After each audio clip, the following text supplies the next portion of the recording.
2022년 새해 첫 예배 오신 연세의료원 모든 우리 교직원들을 진심으로 환영하고 축복합니다. 우리 원장님이야 또 이곳에서 근무하시는 모든 분들에게 하나님이 부어주시는 넘치는 은혜와 평강이 올 한 해 동안 날마다 가득하시기를 간절히 바랍니다. 제가 전 국민을 대표하는 사람은 아니지만 또 전 국민을 대신할 수도 없지만 이 코로나19로 인한 어려운 시절을 보내면서 저는 늘 의료진들에 대한 감사의 마음을 갖고 살고 있습니다. 그래서 우리 마포보건, 제가 속한 지역이 마포구인데 우리 보건소에 검사하시는 분들 또 의료진들, 방역 종사자들에게 저희 교회에서 선물도 좀 하면서 마음을 전한 적이 있는데 오늘 이곳에 왔기 때문에 여러분들에게 진심으로 감사의 마음을 전합니다. 또 저희 집에서 보면 이 연세대학교 이 병원이 보입니다. 세브란스 병원이 보입니다. 암센터가 저희 집에서 이렇게 보이거든요. 그럼 제가 뒷베란다에 와서 야경을 감상할 때마다 이 병원이 보이기 때문에 늘 기도를 하게 됩니다. 하나님, 저 병실에 입원하고 있는 분들이 누군지는 모르지만 꼭 회복하게 해주세요. 또 저곳에서 밤새도록 애쓰고 수고하시는 의료진들에게 하나님께서 각별한 은혜를 주셔서 고단치 않도록 또 그 사명 감당할 수 있도록 새 힘을 주세요라고 하는 기도를 늘 합니다. 여러분들 제 기도 속에 있는 이 연세의료원에 또 와서 말씀을 전할 수 있게 된 것을 감사드립니다. 이제 2022년 새해가 시작이 되고 벌써 5일을 살았습니다. 여러분 어떠십니까? 좀 새로우십니까? 2022년 뭔가 새로운 날들이 시작이 됐습니까? 새해가 돼서 새로운 각오 또 결심 많이 하셨고 또 계획도 세우셨을 텐데 그대로 잘 되고 있습니까? 새해가 됐다고 달력이 바뀌었다고 또 수첩을 새 것으로 바꿨다고 새해가 되는 것, 새롭게 되는 것은 아닙니다.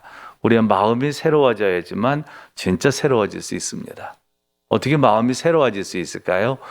지난 한 해 아팠던 힘들었던 기억들을 다 씻어내셔야 됩니다. 누군가를 향한 미움이나 원망 또 서운함 이런 것도 좀 씻어내야지만 정말 새해를 새해답게 살 수 있습니다. 그리고 하나님 앞에 전적으로 삶을 맡기십시오. 우리가 지금까지 살아봐서 알지만 우리의 인생은 우리의 뜻대로 되지 않습니다. 우리의 생각대로 되지 않습니다. 우리의 계획대로 되지 않습니다. 우리가 많이 준비하고 또 열심히 살지만 그대로 되는 것이 아닙니다. 우리의 인생은 늘 예기치 않은 여러 가지 변수들이 있습니다. 환영할 수 없는 사건도 생기고 또 상황도 만나게 됩니다. 그렇기 때문에 올 한 해를 가장 지혜롭게 사는 방법은 하나님께 모든 것을 맡기고 사는 겁니다. 하나님은 우리를 위한 놀라운 계획을 가지고 올 한 해를 우리에게 선물로 주셨습니다. 생명을 주셨고 기회를 주셨고 시간을 주셨는데 하나님의 은혜 가운데 잘 선용하시고 하나님과 함께 사신다면 2022년은 여러분의 인생의 가장 아름다운 한 해로 또 가장 기억에 남는 한 해로 여러분들이 한 해를 살게 될 줄로 믿습니다. 잠언 16장 9절에 보면 여러분들이 잘 아는 말씀이 있습니다. 사람이 마음으로 자기의 길을 계획할지라도 그 걸음을 인도하시는 분은 여호와시다. 하나님이 우리의 인생의 주권자 되신다라고 하는 말씀을 그렇게 표현을 했는데 그 말씀을 이렇게 쉽게 해석할 수 있습니다.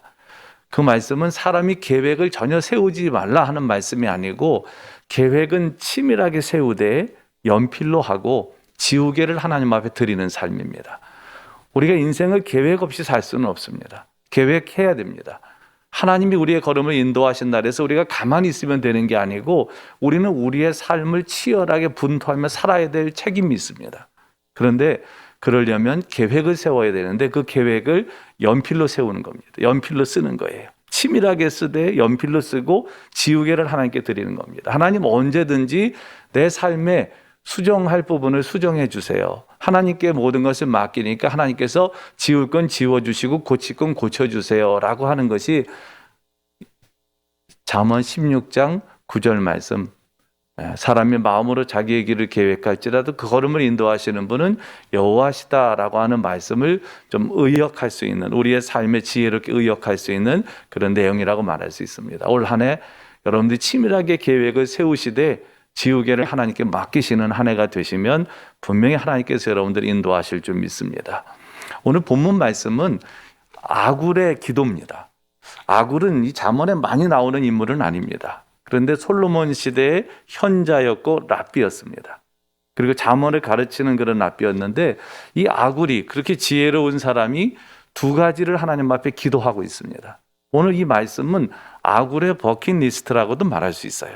왜냐하면 죽기 전에 하나님 이거는 제게 꼭 주옵소서라고 기도한 내용이기 때문입니다. 아마 여러분들도 버킷리스트에 대해서 많이 들어보셨을 거고 알고 계실 겁니다. 또 실제로 버킷리스트를 작성을 해서 하나하나 그것을 지워가면서 지금 삶을 살고 있는 분들도 있을 수 있어요.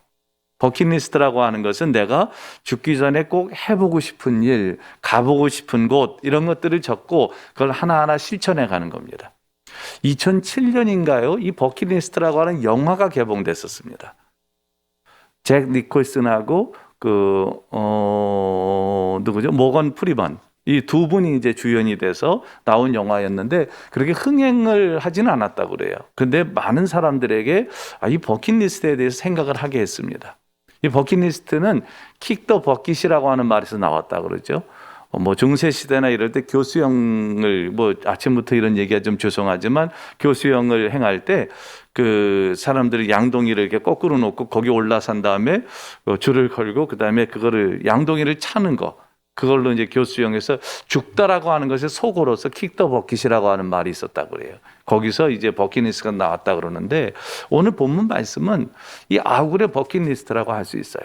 아굴은 죽기 전에 하나님 이거는 내게 좀 주세요라고 두 가지를 기도했습니다. 근데 두 가지 중에 한 가지는 뭐였냐 하면 헛된 것과 거짓말을 내게서 멀리하게 하옵소서. 헛된 것과 거짓말을 내게서 멀리하옵소서라고 하는 기도를 했습니다. 요즘 우리가 사는 세상은 의외로가 아니죠. 늘 그래왔듯이 거짓이나 또 헛된 것들이 난무하는 세상입니다. 사람들은 굉장히 분주하게 살지만 정말 의미 있고 가치 있는 일을 위해서 분주하기보다는 헛된 것을 따라갈 때가 많습니다. 가치 없는 것들의 시간을 보낼 때가 많습니다. 그래서 아굴의 기도처럼 우리도 올 한 해를 살면서 하나님 내게서 헛된 것을 좀 멀리해 주옵소서라고 하는 기도가 필요합니다. 너무 허황된 꿈을 꾸고 뭐 전혀 이것은 가치도 없는 일에 시간을 쓰면서 분주한 이런 모습이 아니고 정말 무엇이 중요한지 자신이 집중해야 될 일은 무엇인지를 정확히 알고 그 일을 위해서 삶을 불태우는 삶. 그것이 바로 우리가 이 헛된 삶을 살지 않는 삶의 비결입니다. 오늘 아굴은 바로 그것을 기도하고 있어요. 또 뿐만 아니라 거짓말을 내게서 멀리 하옵소서라고 하는 기도를 합니다. 이 헛되고 거짓된 것들이 이 세상을 판을 치고 있는데 거짓말, 이게 뭔가 잘못된 것들을 뭐 그것이 마치 참인 것처럼 이렇게 둔갑시키는 이런 현상들이 우리 사회에 많습니다. 요즘에 가짜 뉴스들이 판을 치는 그런 모습을 우리가 흔히 봅니다. SNS를 통해서든 뭐 신문이나 사실 방송도 이 가짜 뉴스들이 굉장히 많습니다. 어떤 것이 진짜인지를 분별하기 어려운 시대가 됐어요. 그러다 보니까 우리에게 이 기도는 절실하게 필요한 기도입니다. 여러분 꼭 기억하십시오. 올 한 해를 사는 동안 하나님 앞에 여러분들도 기도하시면서 헛된 것, 거짓된 것은 좀 멀리 하기를 위한 기도를 꼭 하면서 한 해를 사신다면 여러분들의 삶이 진실한 삶이 될 것이고 우리가 후회 없는 인생은 없을 것 같아요. 다만 후회를 좀 줄여가는 거죠. 좀 후회를 줄여가고 부끄러움을 좀 줄여가는 삶은 분명히 가능할 줄로 믿습니다.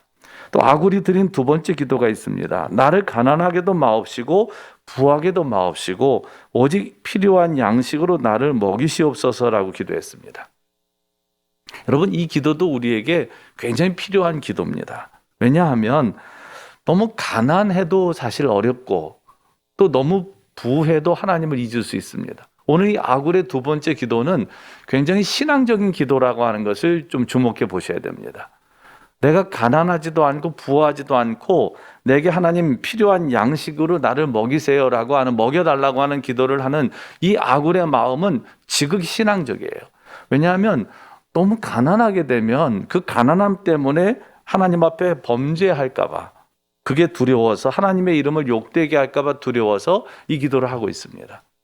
여러분 이 가난함과 부한 것은 어떤 것 뭐 이것이 어떤 것이 좋다 나쁘다 말할 수 있는 게 아닙니다. 뭐 가난은 이게 뭔가 어떤 죄에 대한 징벌이다라고 말할 수도 없고, 또 부한 것은 하나님의 무조건 복이라고 말할 수도 없습니다. 가난하지만 악한 사람도 있고, 또 부자지만 선한 사람도 있어요. 그냥 이것은 가난과 부라고 하는 것은 이게 뭐 악한 것이다 선한 것이다 말할 수 없는 것이지만, 중요한 건 뭐냐 하면 너무 가난해서 그것 때문에 범죄하지 않을까 하는 그런 염려를 아군은 하고 있어요. 옛날 우리나라 속담에 그런 속담이 있다고 그럽니다. 3일을 굶은 사람이 남의 집 담을 넘지 않는 사람이 없다. 그냥 3일 동안 아무것도 먹지 못하게 되고 가족들이 다 굶게 되면 남의 집에 담을 넘어서 도둑질을 하게 된다는 거죠. 소위 말하는 생계형 범죄가 생길 수 있다는 거예요. 그러니까 아굴은 그래서 하나님 앞에 그런 기도를 드린 겁니다. 하나님, 제가 가난해서 혹시라도 범죄해서 하나님의 영광을 가리울까 봐 두려우니 하나님 제게 일용할 양식을 주세요. 또 뿐만 아니라 부함에 대해서도 부하게도 하지 말라고 기도를 합니다. 왜냐하면 혹 내가 배불러서 하나님을 모른다, 여호와가 누구냐 할까 하네. 이 아굴의 기도처럼 너무 우리가 뭔가 풍성해지게 되면, 뭔가 막 부가 넘치게 되면 그것을 흘려보내는 일을 해야 되는데, 우리는 사실 그것을 내가 누리려고 하는 욕심을 갖게 되고 그것 때문에 오히려 하나님을 잊게 될 수도 있어요. 우리가 다른 사람보다 뭔가 조금이라도 더 가진 것이 있다면 그것은 사명입니다. 내가 다른 사람보다 물질이 조금이라도 더 있으면 사명이 되고, 또 내가 다른 사람보다 공부를 조금 더 했다면 그것이 사명이 되고, 내가 재능이 조금 더 있다면 그것은 사명이 되고, 건강이 좀 더 있다 그러면 그건 사명이 돼요. 내가 다른 사람보다 조금 더 힘이 있다 그러면 그건 사명이 됩니다. 우리가 사는 세상은 아주 공평한 세상은 아닙니다. 요즘에 우리 사회에서 뭐 공정을 얘기하고 공평을 얘기하는데 사실은 공평하지 않아요.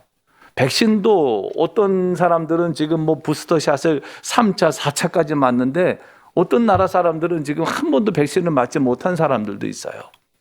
전 세계적으로 봐도 그렇고 우리나라만 봐도 그렇고 다 공평한 게 아닙니다. 근데 하나님의 공평은요, 다 누구에게나 똑같이 하나씩 주는 게 아니고 똑같은 혜택을 주는 게 아니고 이렇게 뭔가 차별이 있고, 어떤 사람들은 혜택을 누리고 어떤 사람은 그렇지 못하고, 이런 사회, 어떤 나라는 가난하고 어떤 나라는 잘 살고 어떤 국민은 가난하고 어떤 국민은 뭐 풍요로움이 너무 넘치는 이런 나라에 살고, 이런 모든 것들이 왜 이 사회, 이 세상에 존재하느냐? 하나님께서는 그런 것들을 통해서 흐름을 만드시고 생명을 만드시기 위해서 그런 일을 하신다는 거죠. 여러분, 흐름은 반드시 낙차가 있어야 흘러갑니다. 강물이 흐르는 거는 높은 데서 아래로 흘러가요. 그러면 흐름이 생기면 거기에 생명이 생기고 생명력이 생기고 거기에서 엄청난 생명들이 사는 역사가 나타납니다.